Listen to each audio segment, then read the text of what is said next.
गरुड़ पुराण के अनुसार औरत की आत्मा शरीर के किस अंग से बाहर निकलती है? गरुड़ पुराण हिंदू धर्म का एक अत्यंत महत्वपूर्ण ग्रंथ है जो विशेष रूप से मृत्यु के बाद आत्मा की यात्रा, पाप पुण्य का लेखा जोखा और यमलोक के नियमों को विस्तार से वर्णित करता है। यह पुराण विष्णु भगवान और उनके वाहन गरुड़ के संवाद के रूप में प्रस्तुत है। इसमें मृत्यु, आत्मा की गति, कर्मफल, पुनर्जन्म और मोक्ष आदि विषयों पर विशेष रूप से चर्चा की गई है। इस पुराण में पुरुष और स्त्री दोनों की मृत्यु के समय आत्मा के शरीर से निकलने की प्रक्रिया को वर्णित किया गया है। स्त्री की आत्मा शरीर से किस अंग से बाहर निकलती है, इस विषय को भी गरुड़ पुराण में विस्तार से बताया गया है।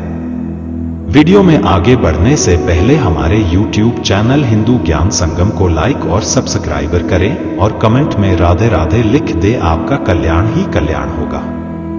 आत्मा का स्वरूप और निर्गमन।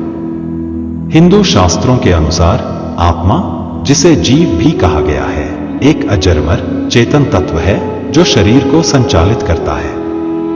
मृत्यु वह अवस्था है जब आत्मा इस स्थूल शरीर को त्याग देती है। मृत्यु के समय आत्मा का निर्गमन शरीर के किसी विशेष भाग से होता है जो उस व्यक्ति के जीवन के कर्मों और अंतःकरण की शुद्धता पर निर्भर करता है। गरुड़ पुराण इस आत्मा निर्गमन को केवल एक भौतिक प्रक्रिया नहीं मानता, बल्कि इसे आध्यात्मिक यात्रा का आरंभ मानता है। आत्मा किस अंग से निकलती है? सामान्य सिद्धांत। गरुड़ पुराण के अनुसार मनुष्य की आत्मा उसके कर्मों के आधार पर शरीर के विभिन्न भागों से निकलती है। ब्रह्मरंध्र, सिर का शीर्ष, मोक्ष प्राप्त आत्मा, श्रेष्ठ आत्मा। मस्तक, नेत्र, नासिका, पुण्यात्मा। मुख, हृदय, नाभि, सामान्य आत्मा। गुदा, पांव के तलवे, जननेंद्रिय, पापी आत्मा। स्त्री और पुरुष दोनों के लिए यह नियम लगभग समान है, लेकिन कुछ शास्त्रीय मतों के अनुसार स्त्री की आत्मा शरीर के विशेष अंग से बाहर निकलती है। स्त्री की आत्मा शरीर से किस अंग से निकलती है? गरुड़ पुराण और उससे संबंधित शास्त्रीय टिप्पणियों के अनुसार स्त्री की आत्मा सामान्यतः मुखमंडल, मुख के द्वारा शरीर से बाहर निकलती है, परंतु यह स्थिति भी पूर्णतः उनके जीवन में किए गए कर्मों और उनकी मानसिक एवं आध्यात्मिक स्थिति पर निर्भर करती है। एक श्रेष्ठ स्त्री, पुत्रवती, पतिव्रता, धर्मपरायण। अगर कोई स्त्री धर्मपरायण, पति की सेवा में तत्पर, माता पिता की सेवा करने वाली और जीवन में संचित पुण्य कर्मों से युक्त होती है, तो उसकी आत्मा अक्सर ब्रह्मरंध्र, सिर के शीर्ष से निर्गत होती है। यह मोक्ष का संकेत माना जाता है। दो सामान्य स्त्री, मध्यम जीवन जीने वाली। ऐसी स्त्रियां जो न तो बहुत पुण्यवान होती हैं और न ही बहुत पापी, उनकी आत्मा मुख या नासिका, नाक से बाहर निकलती है। यह उनकी आत्मा की सामान्य गति को दर्शाता है और उन्हें पुनर्जन्म की प्रक्रिया में प्रवेश मिलता है। 3 पापमयी स्त्री, अत्याचारी, अधर्मी। जो स्त्रियां पापमयी जीवन जीती हैं, जैसे पति की निंदा करने वाली, पर पुरुष में आसक्त, संतान की उपेक्षा करने वाली, वृद्धजनों का अपमान करने वाली, वे स्त्रियां मृत्यु के समय अत्यंत पीड़ा के साथ मरती हैं और उनकी आत्मा गुदा या जननेंद्रिय जैसे निम्न अंगों से बाहर निकलती है।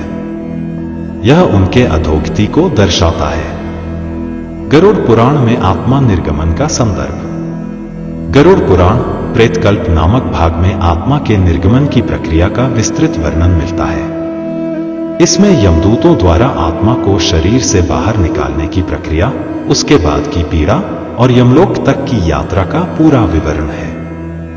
गरुड़ पुराण में बताया गया है कि यस्य शरीरम धर्मात्मा स धर्म द्वारमाश्रयेत् तस्य शीर्षेण निष्क्रांतिर्मोक्ष मार्ग प्रदर्शिनी। भावार्थ, जो व्यक्ति धर्मात्मा होता है, उसकी आत्मा शरीर के शीर्ष ब्रह्मरंध्र से बाहर निकलती है, जो मोक्ष का मार्ग है। स्त्रियों के संदर्भ में कोई सीधा श्लोक तो नहीं दिया गया है जो कहे कि स्त्री की आत्मा मुख से ही निकलेगी, परंतु आचार्य हरिहरानंद, श्री वेदांत दर्शन आदि ने अपनी टीकाओं में यह स्पष्ट किया है कि स्त्री का मुख आत्मा निर्गमन का सामान्य द्वार है जब तक वह मोक्ष योग्यता न प्राप्त कर ले। शारीरिक अंग और कर्म संयोग। गरुड़ पुराण में ऐसा माना गया है कि आत्मा शरीर से निकलने के लिए कोई भी मार्ग चुन सकती है, किंतु वह मार्ग उसके जीवन भर के कर्मों पर निर्भर करता है। यदि स्त्री ने जीवन में अधिक पुण्य कर्म किए हैं और उसका अंत समय शांतिपूर्वक बीता है, तो उसकी आत्मा ऊर्ध्व गति को प्राप्त करती है। लेकिन यदि उसने अपने जीवन में वाणी से दूसरों को दुख दिया हो, झूठ, चुगली, निंदा, अपशब्द बोले हों, शील और मर्यादा का उल्लंघन किया हो, तो आत्मा मुख से नहीं बल्कि नीच अंगों से बाहर जाती है। ऐसे में उसे बहुत कष्ट और पश्चाताप भोगना पड़ता है। गरुड़ पुराण और आत्मा निर्गमन की क्रिया। गरुड़ पुराण में मृत्यु की प्रक्रिया को केवल एक शारीरिक घटना नहीं बल्कि एक अत्यंत सूक्ष्म और आध्यात्मिक प्रक्रिया के रूप में दर्शाया गया है। आत्मा शरीर छोड़ने के बाद प्रेत योनि में प्रवेश करती है और 10 दिनों तक एक विशेष सूक्ष्म देह में विचरण करती है। इन दिनों में आत्मा को अत्यंत भूख प्यास, शारीरिक पीड़ा और मानसिक क्लेश सहना पड़ता है। यदि उसे मृत्यु के बाद श्रद्धा, तर्पण, पिंडदान आदि विधि पूर्वक नहीं मिले तो उसकी गति और भी कष्टप्रद होती है। स्त्री की आत्मा का निर्गमन और मोक्ष प्राप्ति।